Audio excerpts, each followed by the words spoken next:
Bonjour. Nos rencontres se poursuivent et évidemment, l'effacement, le film dont on va parler, était très attendu. Et à chaque fois que Karim Moussaoui vient, c'est un événement pour nous, parce qu'on le connaît déjà depuis le début, quasiment. Merci d'être là. Non, merci pour l'invitation. Évidemment, j'imagine que vous avez vu en attendant Les Hirondelles, au moins, non, le dernier film. Les jours d'avant, voilà. Les jours d'avant, ça vous dit quelque chose aussi. Voilà. On parlait. Enfin, juste une impression comme ça générale, Karim, tu me diras pour introduire un peu le sujet, nous avons le temps. J'ai le sentiment qu'il n'existe pas beaucoup de cinéastes de notre région, là. L'Égypte étant un cas toujours un peu exceptionnel. Capable de articuler les questions individuelles, l'intime, on va dire ça comme ça, quoi, pour aller vite, avec le social. C'est quelque chose de très compliqué, de très difficile. Le social et le politique ayant dominé pendant longtemps, je veux dire, nos cinématographies pour des raisons évidemment tout à fait compréhensibles et historiques, claires, parce qu'il fallait dire des choses, il y avait une urgence. Enfin, les cinéastes des années 60, dès le départ, quoi, parce qu'ils voulaient prendre la parole, ils prenaient la caméra comme quand on dit qu'on prend la parole pour s'exprimer, donc avec quelque chose de performatif qui est très très fort et qui faisait que, effectivement, les fictions, elles étaient là, mais bon, c'était juste un peu comme ça. Or, ce que nous avons remarqué tous depuis le début, depuis avec toi, peut-être tu partages ça avec le Barsaoui, mais il n'y en a pas beaucoup. C'est quelque chose qui nous étonne beaucoup, c'est-à-dire cette proximité avec le personnage principal et le souci de le suivre, de rendre compte de ce qui se passe en lui, avec le temps qu'il faut, hein, et en même temps inscrire cette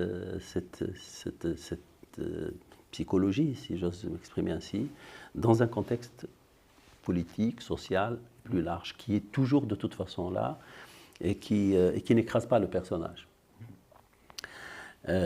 Voilà, et ça c'est quelque chose qui, en tout cas moi, qui me frappe beaucoup et que je retrouve encore dans l'effacement. Est-ce que... parce que j'avais l'impression que ce sujet-là... bon, évidemment, c'est un roman, hein, c'est une adaptation. Hein. Oui. Mais l'idée, enfin, je veux dire, qu'est-ce qui t'a attiré dans ce roman? Ben justement, ce dont tu parles, c'est un roman que j'ai lu en 2017, et puis c'est un roman qui parle à la première personne, et c'est très intime, c'est un regard très intime sur un personnage qui se retrouve complètement démuni, dépourvu de soutien, notamment dans le roman, du soutien paternel, et une espèce d'errance psychologique aussi, très mentale aussi. Et puis, alors pourquoi je m'intéresse à des sujets comme ça qui posent des questions sur l'individu, sur la pensée aussi, enfin l'individu, l'évolution personnelle. Je ne sais pas, parce que aussi ça m'intéresse d'un point de vue personnel, parce que je pense qu'on a tous une évolution personnelle qui fait qu'on n'est plus la même personne qu'il y a 20 ans, 10 ans, 30 ans, 40 ans. Ça m'intéresse énormément. Je suis toujours la même personne, a priori, mais je ne suis pas vraiment la même personne, parce que j'ai changé beaucoup et donc je ne suis plus la même personne qu'il y a 30 ans. Forcément, même si peut-être je parle un peu encore de la même manière. Et j'ai été traversé par, comme nous tous, enfin on est tous traversés par plein de choses qui nous influencent et qui font qu'on on est chargé de plein d'idées, de beaucoup de réflexion, c'est pas qu'on emprunte aux autres et puis on rejette d'autres, voilà. Donc on est constamment en mouvement et c'est ça que j'avais envie de raconter et c'est ça qui m'intéresse dans ces histoires-là, c'est les mouvements des individus, de la pensée. Et puis voilà, donc c'est ce que j'ai retrouvé un peu dans le roman de Samir Toumi et puis je lui en ai parlé et puis on s'est mis d'accord sur le fait de... Enfin, je lui ai demandé de pouvoir faire une adaptation assez libre, puisque j'ai gardé des éléments du roman et j'en ai rajouté d'autres qui me sont aussi propres.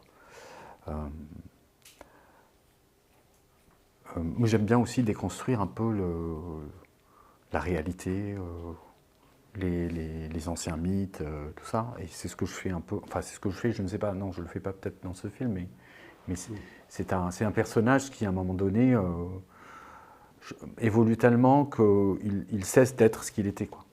Alors, d'une drôle de manière. Mais c'est souvent comme ça se passe. C'est souvent la vie et les circonstances qui nous forcent à changer. Parce que quand on n'a plus le choix, le personnage se retrouve face à une situation dépressive. Et moi, j'ai tendance à expliquer un peu la dépression par le refus du corps de suivre la logique de l'esprit. Le corps ne supporte plus, c'est-à-dire que l'esprit il est parfois tellement dans un dogme et dans une idéologie que le corps refuse de suivre, c'est juste inacceptable. Et donc il y a un conflit qui s'installe et c'est ce qui se passe un peu chez le personnage, c'est qu'il est porteur de valeurs dont il ignore les origines, et puis à un moment donné, tout ça ne lui procure pas de bonheur, et donc il y a le corps qui commence un peu à se révolter. C'est ça, ouais. Et moi, ça m'intéresse énormément, en tout cas, ces histoires-là. On passe notre temps à avoir tellement de certitudes sur plein de choses, et que maintenant, c'est devenu très, très compliqué, même de pointer du doigt des choses qui ne fonctionnent plus, même si ça ne marche pas, même si on est dans un état dépressif.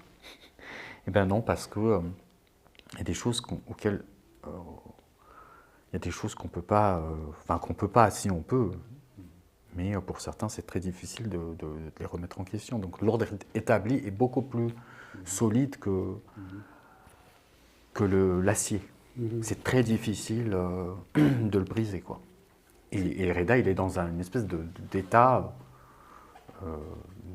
figé intérieurement.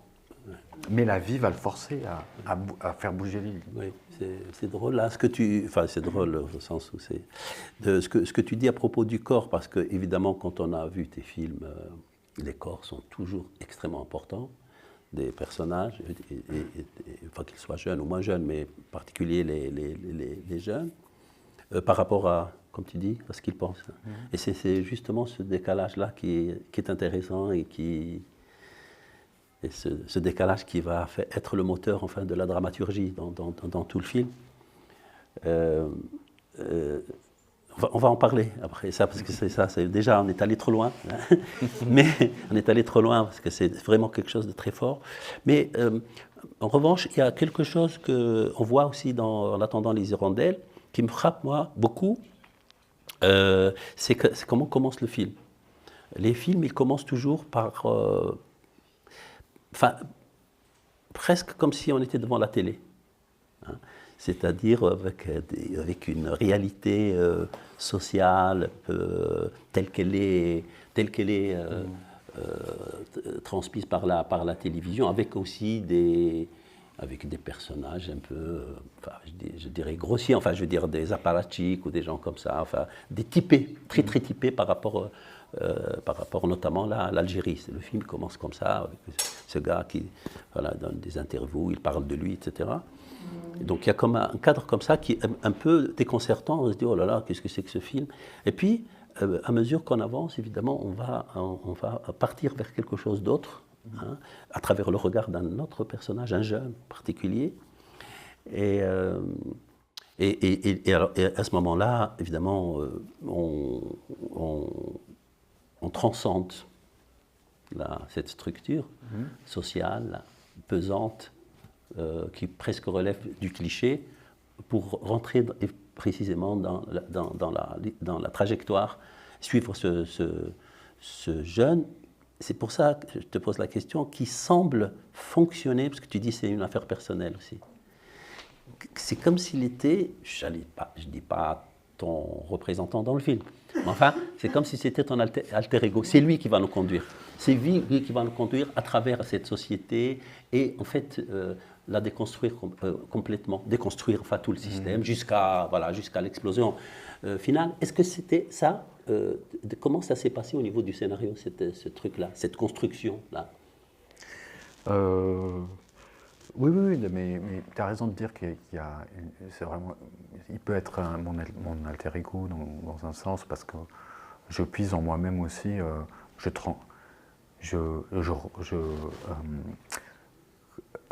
je réinterprète mes violences personnelles et mes frustrations, et je les adapte sur un personnage. Mais notamment sur ce que je raconte quand le corps et la tête ne marchent pas ensemble, quand d'un coup la morale, tout ce qui est figé en nous pèse tellement trop. Enfin, toutes ces histoires-là, c'est aussi personnel. Et en fait, moi, je suis parti sur, quand j'ai lu le roman, je suis parti sur, d'abord j'ai lu la trame, et puis assez vite, la préface, je lis comme c'est un personnage qui, assez vite dans le livre, on nous explique que c'est lié à un rapport générationnel entre le père et le fils, l'emprise du père, tout ça. Donc je me dis, voilà, donc ça c'est bien parce que c'est l'Algérie, c'est vraiment ça. En plus, on était 2 ans plus tard, il y a le Hirak, donc cette révolution, enfin cette révolte dans les rues, et c'est qui a été vraiment surtout l'expression de la jeunesse. Et face à cette classe dirigeante qui est encore là et d'une autre époque. Et je me dis, tiens, c'est bien, ça peut... voilà, c'est vraiment le reflet de quelque chose d'actuel. Mais je pars souvent d'un constat très basique. Et en fait, avant de faire intervenir l'aspect personnel dans l'écriture, notamment dans la construction du personnage principal, et comment le nourrir par toute la colère que je peux ressentir, par toute la frustration que je peux aussi ressentir, et des choses comme ça. Dans mes rapports avec mes parents, ma famille, la société, tout ça, et aussi de ce que je vois aussi à côté de moi, c'est-à-dire j'habite à Alger, je côtoie un peu, je suis un peu entre les deux, entre la classe populaire et la classe aussi les plus... je côtoie aussi même les familles des classes dirigeantes aussi, et je vois comment ça se passe, donc tout ça aussi me nourrit. Et c'est pour ça que aussi, de ce que tu as dit par rapport à la représentation de la société, et pour une fois, je n'avais pas envie comme peut-être j'aurais pu le faire en pensant, enfin, on a ce réflexe-là en se disant tout ce qui est un peu archaïque vient forcément de la classe populaire. Et j'avais envie de raconter quelque chose de très archaïque au sein de la classe dirigeante et une forme de bourgeoisie. Bien qu'ils ne sont pas vraiment bourgeois, enfin, de ce que raconte le père, qui vient d'un ancien village, tout ça. Donc, et j'avais envie de raconter aussi l'archaïsme sous couvert d'une forme de modernité. C'est vrai que la fiancée de Reda ne porte pas de voile, mais elle est aussi archaïque que la voilée. C'est peut-être d'ailleurs. Et j'avais envie justement, d'aller au-delà de ces stéréotypes. J'avais envie de parler d'archaïsme, mais sous d'autres formes, et qui pour nous passerait plutôt bien. Voilà, c'est comme ça que j'ai nourri un peu. C'est peut-être pour ça que tu t'es débarrassé très vite du frère, là, qui est le frère qui est frondeur, parce que là, lui, il a réglé tous les problèmes. Il a réglé, tu avais besoin. Non, je veux dire, d'un point de vue de la nécessité, je veux dire, interne de la dramaturgie, ce frère-là, il fallait qu'il parte, parce que lui, il est révolté, il a réglé le problème, et c'est à l'autre de se débrouiller, là, avec son père, et là, tu mets. Les bases, tu jettes les bases de ton propre. Tu vois ce que je veux dire? Ouais. Ce frère qui est complètement. Et qui d'ailleurs revient à la fin, parce que c'est qu'il le cherche en fait. Il revient dans sa tête en fait. Oui, c'est une fin un peu fantasmée. Oui, il revient parce qu'il vise, lui, il vise à être comme ça, il n'arrive pas, il est trop loin ce frère. Si proche, il est trop loin, il fallait qu'il fasse ce chemin-là. Oui, oui, je sais, quand tu dis par exemple le frère a réglé le problème, je ne suis pas sûr qu'il ait réglé le problème parce que. Il ne les a pas réglés ici, il est parti. Oui, il est parti. De toute façon, c'est un autre film peut-être. Est-ce qu'on règle, ses problèmes en partant? Oui. C'est ça. À mon avis, non. Hein, mais. Mais effectivement, tu as raison de dire que c'est un personnage qui n'a pas continué à influencer un peu le frère. Oui, qui ne nous sert plus vraiment beaucoup qui ne sert dans absolument la dramaturgie, c'est ça que je veux dire. Oui. Pardon, c'était quoi la question? Non, je veux dire, tu t'en es débarrassé pour qu'on reste avec lui, avec celui-là, débarrassé de ce garçon qui fait trop vite sa révolte, etc. Comme ça, on va le suivre lui dans ce parcours, etc. Tout en ayant en l'esprit la possibilité, en tout cas, de la révolte contre le père. Et c'est ça qui fait la tension. Enfin, moi, dès qu'il est parti, d'ailleurs, tu t'attardes sur lui. Dès qu'il est parti, tu es sur lui et il sent un poids qui n'est pas celui que nous, on ressentait au début quand le frère était là. Enfin, parce que l'autre, il faisait un peu l'équilibre, il était là. C'était le frère aîné, forcément. Voilà. Donc, et forcément, quand on est le frère aîné ou la sœur aînée, il y a beaucoup de poids, tout retombe sur les frères aînés. Et puis là, c'est vrai qu'il faisait barrière par rapport à...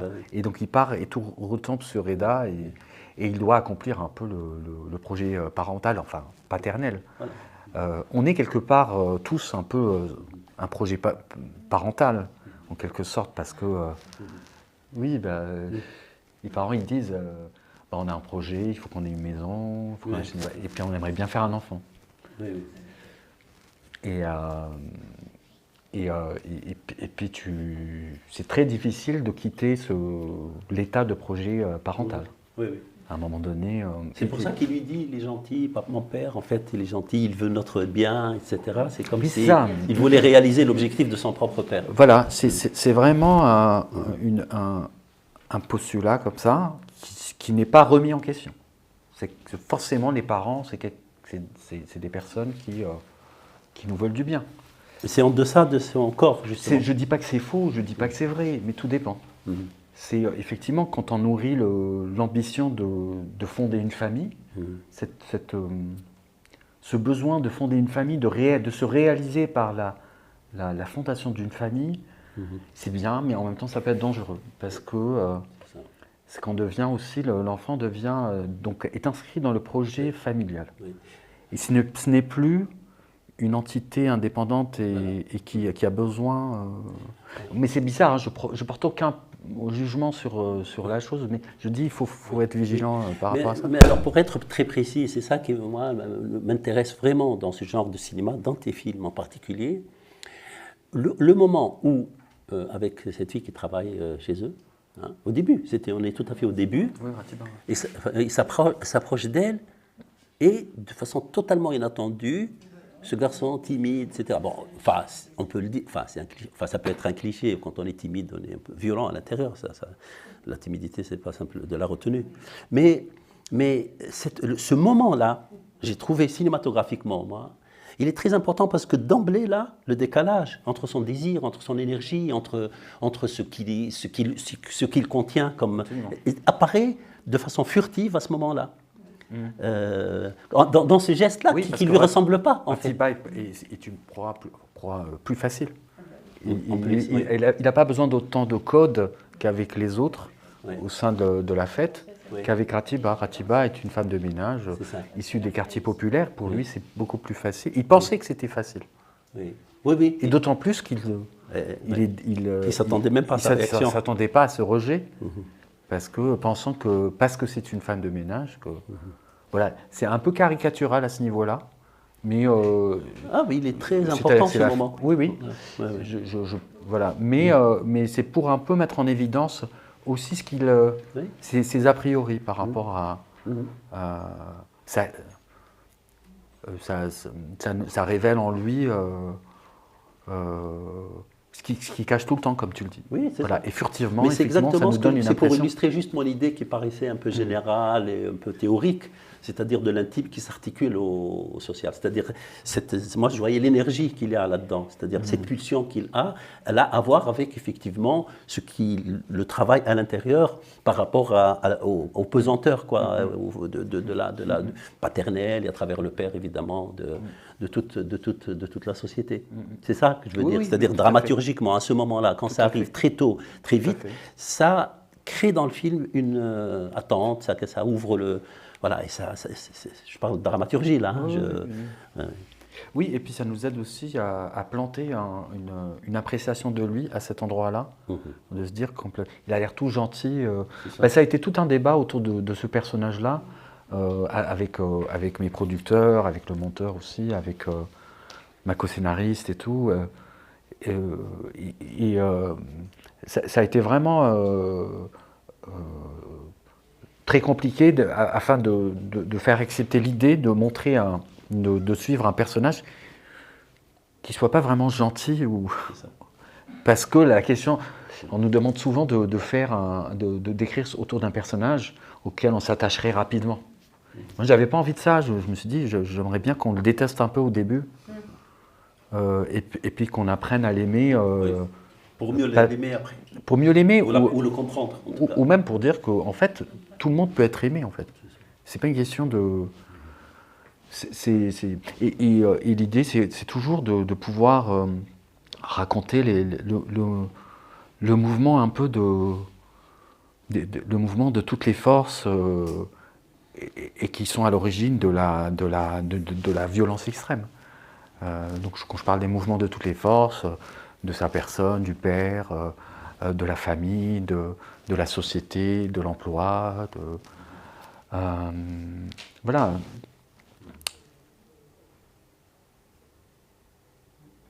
Mais j'aime bien que...